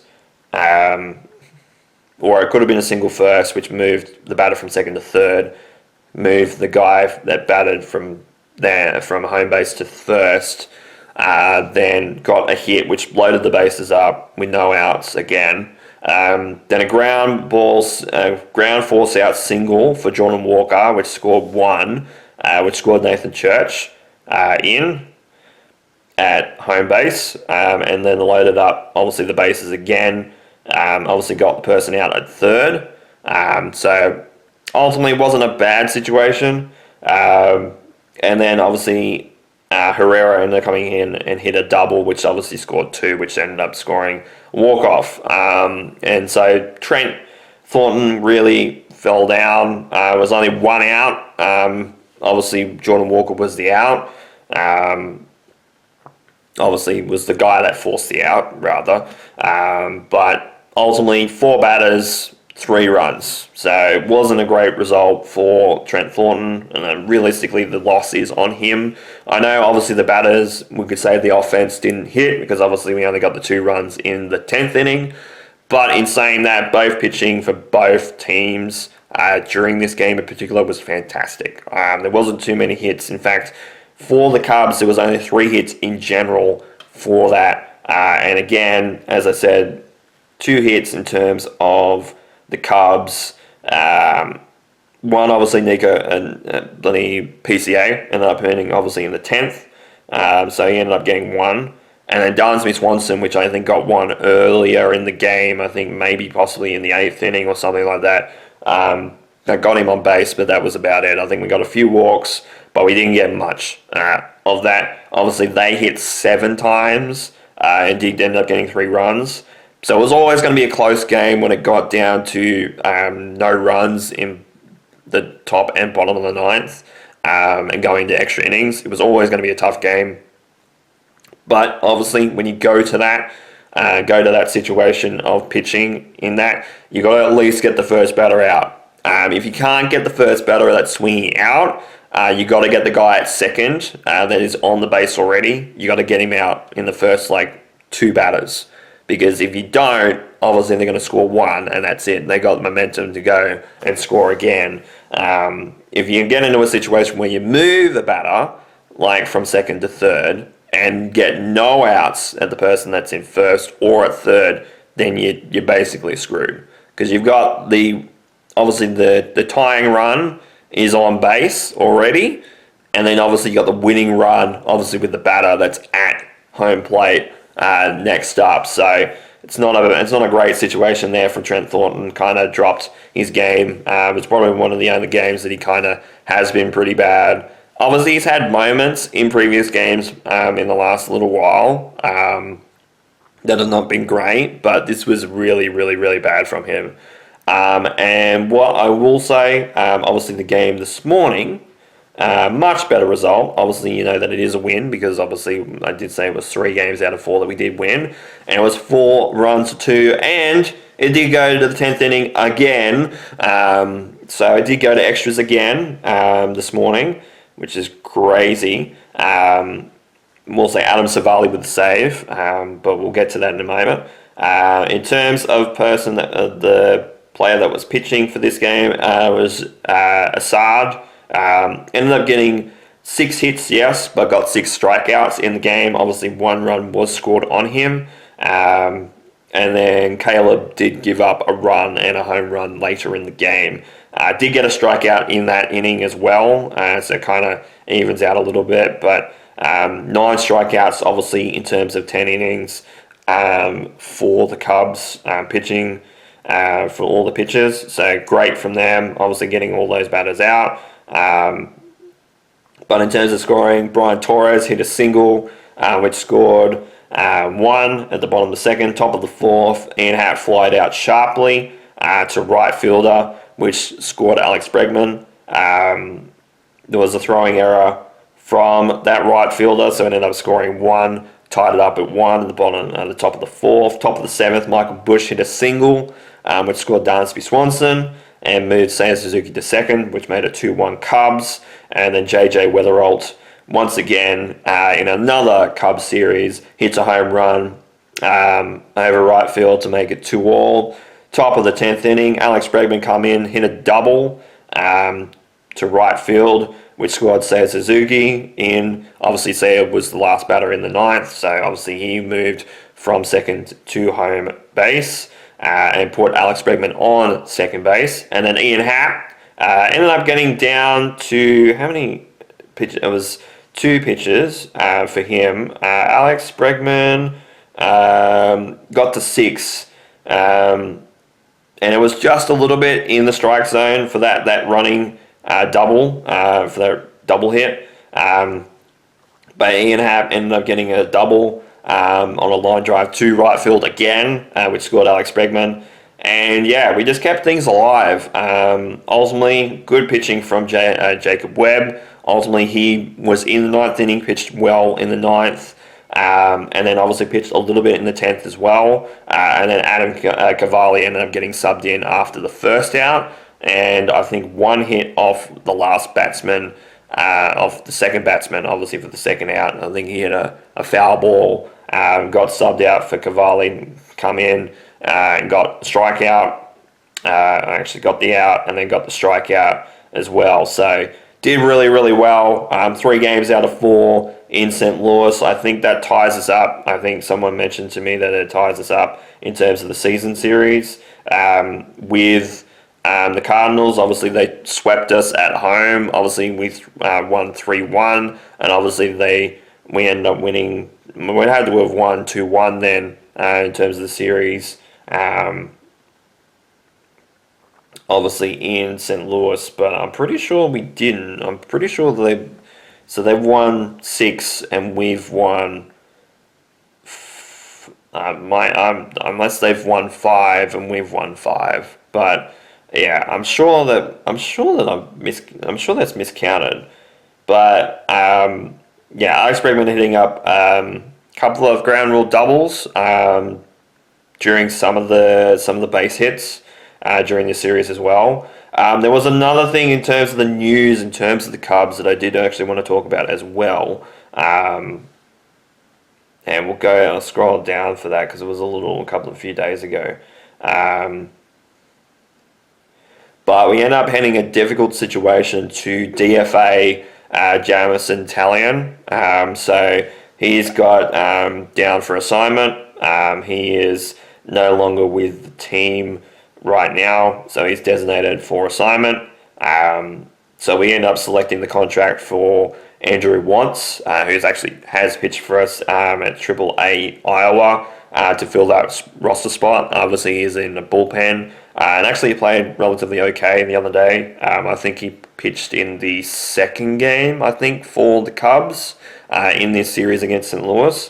So Jamison is not going to pitch again for the Cubs.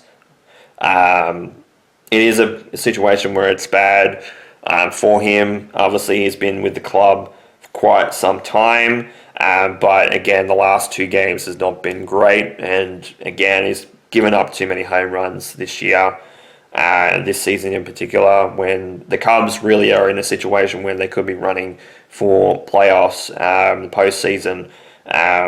Ultimately, we do have Edward Cabrera. I think he's supposed to be back on the mound for minor league starts this weekend.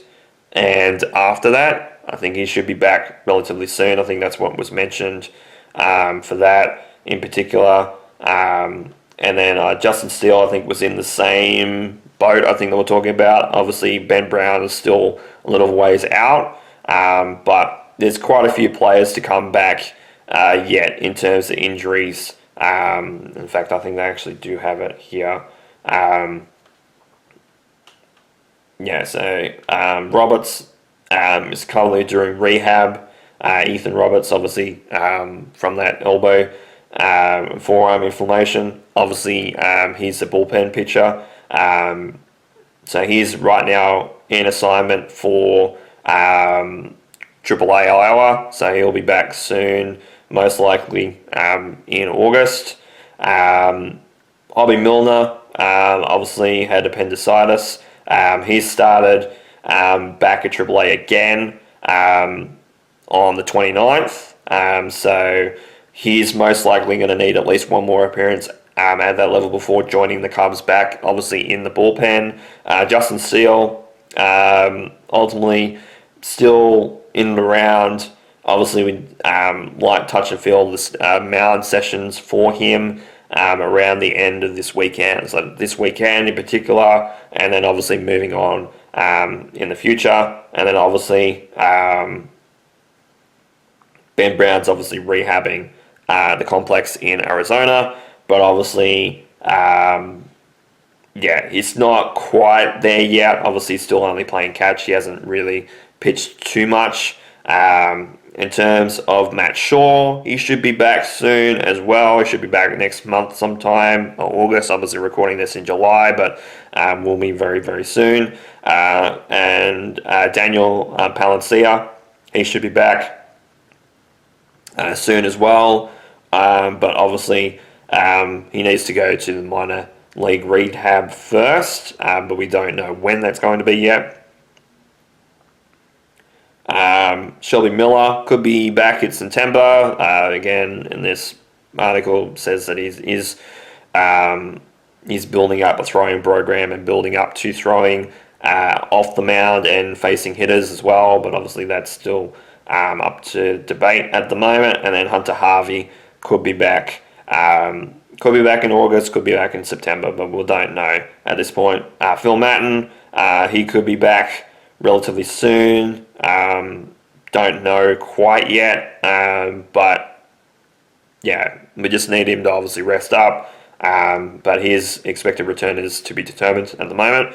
Riley Martin could be back in August in terms of pitching. Porter Hodge, he's obviously coming back next season. Obviously, Kate Horton back next season. There's quite a few players. Obviously, those two in particular, especially Kate Horton, obviously with the UCL injury. Not great, but again, still working on this team, and obviously we're in with a good shot. Right now, at the moment, 5.5 games behind in the division, because obviously when we lost that game against the Cardinals, Milwaukee ended up getting a win, but Milwaukee ended up in a losing series to the San Francisco Giants. Actually, no, they lost yesterday, rather, when we played against St. Louis and got that loss very late. So we would have got an extra game back. So now we're like half a game back. So we're now 5.5 games behind, obviously, because they have the break today. And we're 5 games in the wild card spot, still in 4th position right now. Arizona in 5th, Phillies in 6th. But yeah, still lots to work on. But obviously, series coming up against the Yankees at home, starting tomorrow. Back at Wrigley Field. So Shota is obviously pitching for the first game. Second game, David Peterson's pitching in the mound for the second, and then Colin Rea is there for the third. Obviously, going to be very interesting to see how we go against the Yankees, because the Yankees right now, they actually did lose today, but they were on the same win-loss record last night as we were. So, very interesting to see what will happen today. At the moment, the Reds are in front of the Pirates. If I scroll down to the Yankees, they lost 2-1 to the White Sox today. So, and they went to 11 innings too, which is pretty insane. And they actually both ended up scoring 1 in the 10th. That's pretty insane. But walk off in the bottom of the 11th for the White Sox. In fact, the White Sox 57-51. Obviously, the Cubs 62-47. But yeah, going to be a big series, obviously, against the Yankees, around about the same in terms of the win-loss record. And then after that, it's the Dodgers. So that's going to be a huge 6 games in a row at home. And then obviously playing, Toronto Blue Jays, obviously at home as well on the Friday. But yeah, huge series against the Yankees coming up, and then a huge series after that against the Dodgers before heading into that Blue Jays extra game which obviously that series is up in the air with 1-1 at the moment. So it's going to be pretty crazy week coming up for this. But again, 3-1 for this 4-game series in St. Louis. So that means that we've won 4-game series. We've drawn a 4-game series, obviously, against the Pirates. We've still got a couple. I think we actually still got a couple to go in terms of that. In terms of 4-game series, because I think we got one against. Do we have one against St. Louis? No, sorry, against. Yeah, we do have one against Milwaukee coming up. Obviously, that's the start of September. And then Cincinnati. We played them earlier, didn't we? Yeah, we won. So we've won a 4-game series. We swept the Reds, obviously. We drew one, obviously, with the Pittsburgh Pirates the same month. That was May. That was back in May. Obviously, a 4-game series against the Mets, which obviously we ended up winning and ended up getting another sweep for that. And then obviously winning this series 3-1. But obviously the big one is the Milwaukee one at Wrigley Field at the start of September. That's the big 4-game series. And realistically, that could be where the division is won-lost at that point in time. Because obviously if either team sweeps one, especially if Milwaukee end up sweeping the Cubs at home, obviously they'll win the division outright. If it goes to the Cubs and the Cubs end up sweeping Milwaukee or getting the better of Milwaukee, it could come down to the last few games of that roster in September. So that's going to be crazy.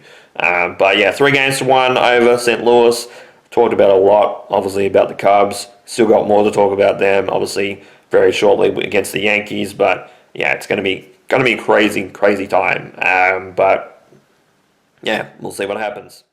Alright, and the last bit of miscellaneous stuff, but I'm just going to go over some tables pretty quickly, and I'm going to do this relatively quickly. Again, at this point in time, Liverpool and Leeds are still playing right now, so ultimately in terms of recording, I'm going to be out of sequence, but in terms of obviously editing this thing, I'm going to be okay. In terms of the Titans, they move into the bottom 4 in 14th position behind Parramatta. Parramatta did end up winning very late in that game against the Tigers. They won by 3 points.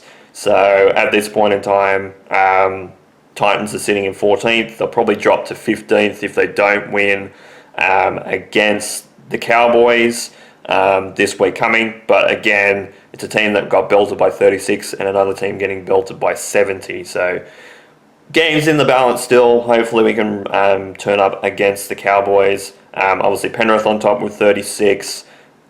Sydney Roosters in second with 34. Warriors with 32 points in third. And Cronulla rounding out the top 4 also on 32 points with a win yesterday as well. Dolphins in 5th with 30. Newcastle in 6th with 28 points. Souths in 7th with 26. And then the Bulldogs obviously rounding out the top 8 with 26 points. North Queensland obviously getting belted. They dropped to 9th position, also on 26. Then Manly in 10th with 24. Canberra in 11th with 22. Melbourne with 20 in 12th. 13th is Parramatta with 20. 14th obviously is Gold Coast with 18. Brisbane Broncos in 15th, also on 18 points. Then on 18 points is the Tigers in 16th, and then 10 points is St George Illawarra, still on the bottom of the ladder, up against the Sharks coming up. So not great game for them. As for the Giants, no real ladder position changes in terms of their pressure, but in terms of the table, there's quite a few things that happened yesterday that shifted the tables around. Fremantle still on top, 72 points, pretty much minor premiers at this point in time. Obviously, I personally think that it'll go into this week's games. Then Sydney Swans, 60 points in second position. Third position is Hawthorn with 58 points. And then moving into the top 4 is the Adelaide Crows, that did get the win over the Bombers. So they moved to 52 points, but also better on percentage. They're in front by 2.8% in front of Brisbane, who drop into 5th position, obviously, with that loss also on 52 points. And then Melbourne also won as well yesterday. So very late, I might add. They only just stole the game in the last few minutes of that game in particular. Also moved to 52 points, just behind on percentage by 7% behind Brisbane. So a decent chunk still behind fourth position, but give themselves a shot of making the top four. But then in sixth position, then Geelong on 48 points in seventh, and the Western Bulldogs in eighth, also on 48 points. Collingwood in ninth with 46. Then Carlton obviously moving into the 10 with 40 with their win over Brisbane. With St Kilda dropping to 11th on 36 points, obviously losing very close to the Swans. Then the Giants in 12th, obviously with the win over Port Adelaide. 13th position is North Melbourne with 32. Gold Coast have a game slip where they could have joined North Melbourne on the same amount of points. Actually would have jumped them as well. They would have jumped into 13th with a win. They stay on 28 points. Big game for both the Giants and the Suns in the Expansion Cup. Obviously the Suns trying to get out of that area, that bottom four situation, trying to get on the same amount of points as North Melbourne or climb a little bit higher. And the Giants obviously playing for that wildcard spot. 15th position is Port Adelaide with 24. Then West Coast Eagles still in 16th position with 16 points, which means that Richmond have moved into 17th position with a win. They moved to 12 points, so they move off the bottom of the ladder again. Richmond getting a win yesterday over the West Coast Eagles, and Essendon dropped to the bottom.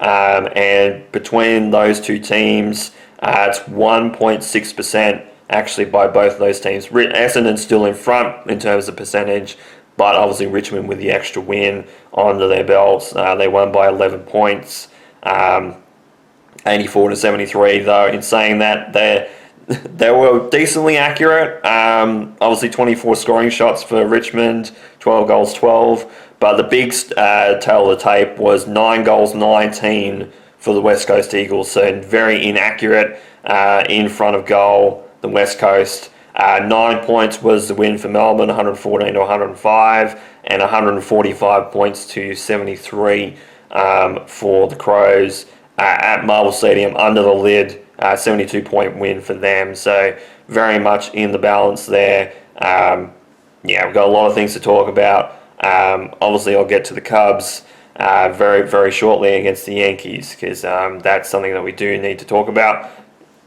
Excuse me. I'm going to cut it right here. I'm going to record this final segment very shortly, because the second day of SummerSlam is just about to start. I'm going to start watching it and obviously record in between, because at the same time, obviously the Liverpool game is still going. So we'll record that when we get to that. But obviously a few things to do today. I'll see you very shortly, but that's the updated tables right now in terms of the AFL and the NRL, and obviously the NRLW. Obviously, Titans still in third position, in front of Newcastle, with the game obviously going to Cronulla to play against the Sharks. It's going to be a very interesting game, because it's going to be one of those games where the Sharks could come out firing, or they could get absolutely monstered. It just depends on which Titans team does show up, and obviously which Sharks team shows up, because they have been good, but they have missed quite a few close games as well this year. But here's hoping we do much better and do get a win again, make it 5 in a row for the women's team. Hopefully one of the two teams at the top just kind of drops a little bit, but we'll see what happens. Alright, last part of the miscellaneous segment, we go to the Cubs against the Yankees. Obviously Cubs at home after obviously the 3-1 series win over St. Louis, and obviously playing against the Pittsburgh Pirates and winning there as well. Coming home, and it was a 2-1 series loss to the Yankees, though in saying it, they were in most of the games, to be honest. Obviously, the first game was 2-0 for the Yankees. Ahmed Rosario ended up homering in the top of the 4th inning, and in the top of the 5th inning, Spencer Jones also hit a home run as well. So Shota gave up 2 home runs again in the game. And honestly, the pitching was relatively good. Apart from that, like, he struck out 6 and pitched for 6 and 2/3 innings, but yeah, didn't get many hits at all. Team got 5 hits on, but realistically, when it comes down to it, they left 4 on base. So kind of managed, but kind of didn't at the same time, and just got choked out a little bit. Second game was much better. It was actually the outlier of the 3 games in terms of the score. It was 5 runs to 2. With, obviously, in terms of the summary, there was a wild pitch in the bottom of the 1st by Max Fried, was the pitcher. So PCA ended up going from 3rd to actually scoring in the bottom of the 1st. Top of the 5th, Jose Caballero, I believe that might be how that's pronounced. He hit a single which scored Spencer Jones, made it 1-1. Then Spencer Jones himself hit a home run in the top of the 7th inning. I think after that, I think that was when, because obviously Peterson was in, David Peterson was in for this pitching for this game, so he only really gave up a single. I don't think he gave up that home run. I'm not sure. Let me actually have a look at the box in particular. With Cubs. Yes, actually he did, yeah. So he was pulled, I think, not long after that home run actually went through. So was not ideal from him there, but again, got 8 strikeouts, 5 hits, obviously one of them being obviously a home run at that. 2 runs in, 1 home run, but not too bad from Peterson. Bottom of the 7th, Nico Horner ended up hitting a home run to the left field. Almost went foul, but goddamn, hit it to left. Then PCA ended up hitting a triple after Pedro Ramirez got on base, which scored him, made it 3-2 Cubs over the Yankees.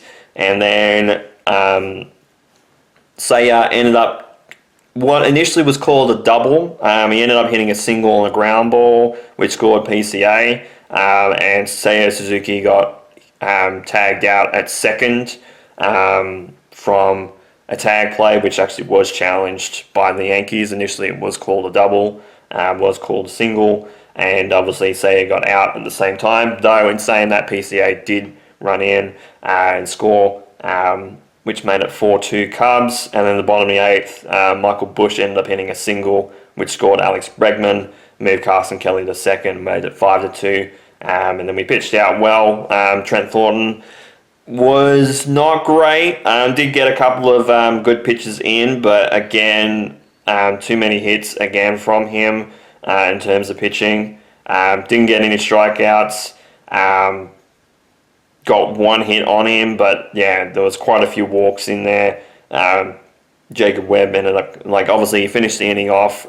Thankfully it was hit long and caught, but Jacob Webb and Caleb come in pretty clutch with that. Jacob Webb obviously getting a strikeout in the 8th inning, but made it 5-2 Cubs. And then this morning, it ended up being 2-1 to the Yankees. And one thing I will say with this game in particular is they could have actually tied it up. There was a call of a strike that was not overturned. It wasn't challenged by Nico Horner, and was ended up being was outside the zone by a decent margin, and would have been ball 4, and we had the bases loaded. So it would have actually scored the tying run in the 7th inning. I'm pretty sure it was. So ultimately, actually, let me have a look at key moments here. I'll go down to out of the 7th. Our win probability went from 43.9% when Ian Happ walked, when it was 2-1 in that inning. Bases were loaded. It was a 3-1 count. Again, it was off the 4th pitch, and it was well outside. You can even see it. I'll show you. And it was well outside. There's the 4th pitch there. Well outside the zone. was not challenged, and then immediately hits a ball long to centre field and gets out on the next pitch. So that would have actually tied it up, tied the game up, would have went down the last couple of innings. But yeah, Jose Caballero ended up hitting a home run, a 2-run home run, which scored Ryan McMahon as well from Colin Raya in the top of the third. But the bottom of the fourth, Michael Bush ended up hitting a single, which scored Seiya Suzuki. And again, like I said, Nico Horner, if he even just challenges that, would have got a second run on the board. Possibly could have went to extra innings considering how the rest of the game played. But obviously at that point, the Yankees probably would have tried to hit out to win. So 2-1. And the biggest thing today is that obviously Milwaukee wins the series against the Angels, but they actually lost today as well. So still 6.5 games behind in the division. Teams in the division have been up and down. Pittsburgh up and down. They lost to Cincinnati today. And I think Cincinnati actually won 2 out of 3 games, or 3 out of 4 against Pittsburgh. And St. Louis ended up winning today as well, but they lost a couple as well. So Pittsburgh are 14 games behind in the division, 14 and a half for the Cardinals, and then 16 games for the Reds. But thankfully, at least with the Cubs still in the 4th spot in terms of the division, the wild card race right now, 4 games into the wild card. In fact, actually, the Dodgers playing now. They are, and they're behind right now, but the game's only just started. I'm recording this first. They got 1 out in the top of the 2nd inning, the Boston Red Sox. So the Red Sox are up 2 runs to nothing at the moment. But with that, obviously, with the series win and the Dodgers losing a couple in a row, obviously, to the Red Sox, Milwaukee move up to the top of the National League, 69 and 42, obviously with the game to be played for the Dodgers today. So the Dodgers could move up again to top spot, but they are in 2nd at the moment on the same record, obviously just losing 2 games compared to the 1, obviously, from the Brewers.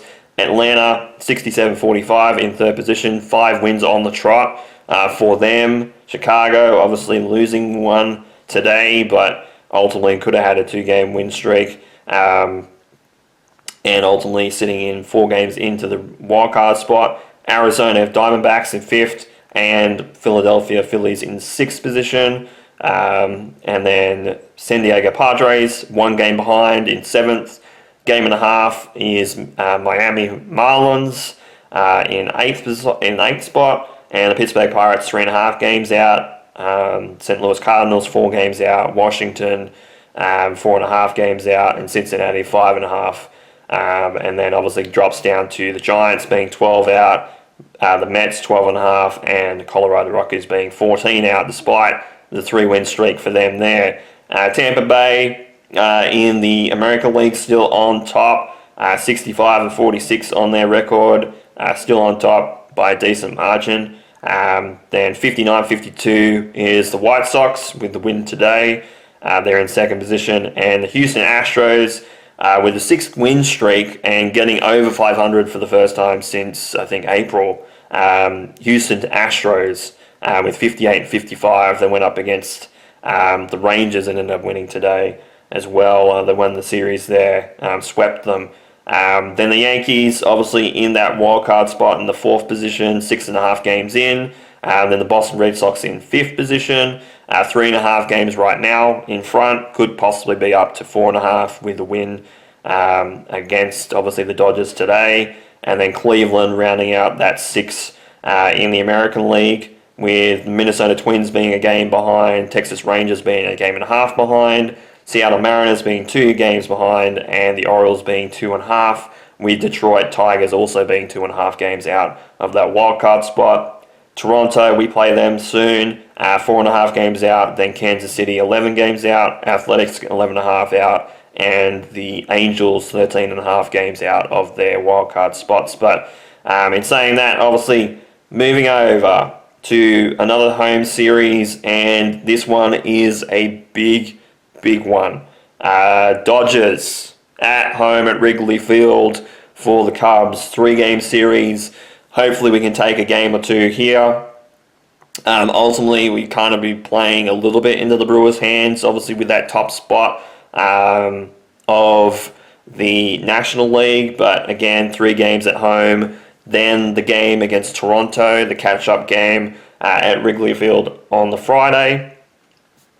For me, before obviously handing over to Kansas City and playing against the Royals in Kansas City before that day break on the 11th of August on the Tuesday. So yeah, some big series coming up. Obviously, some big games coming up, especially that series against the Dodgers. Be very interesting to see how the Cubs measure up against the Dodgers. Obviously, they're not playing their best baseball right now. Like Shohei's obviously not playing nearly as well as he should be, and a few other players. I think were apparently they're getting obviously a trade with Scuball. I think that's what is that? Okay. Yeah, Scuball, and apparently might be pitching against the Cubs on the Thursday game, possibly in that. So it could be the last game of the 3 games.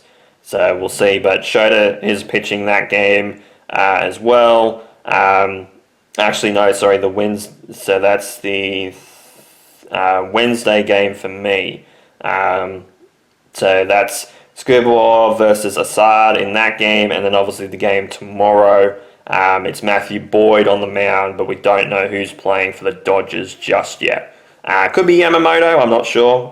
But again, 2-1 series loss against the Yankees. Had a feeling it was going to be really, really close, and it ended up being a relatively close series in that, and obviously close in terms of the margins. Obviously the first game and third game I expected. Second game, being behind by 3 runs, with obviously a 5-2 win, was probably the most surprising thing. But again, we could have tied it up, put it into extra innings possibly in this game today, and yeah, pretty average performance. But again, that's what the Cubs are doing right now. It's just how it is.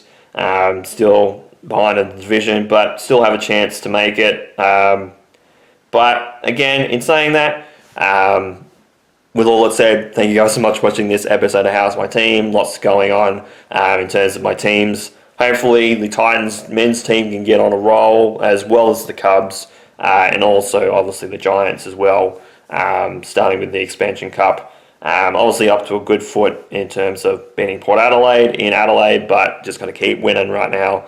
So with all that said, thank you guys so much for watching this episode of How's My Team. This has been Mario Man 100. You guys have a great day and night, and of course, take care.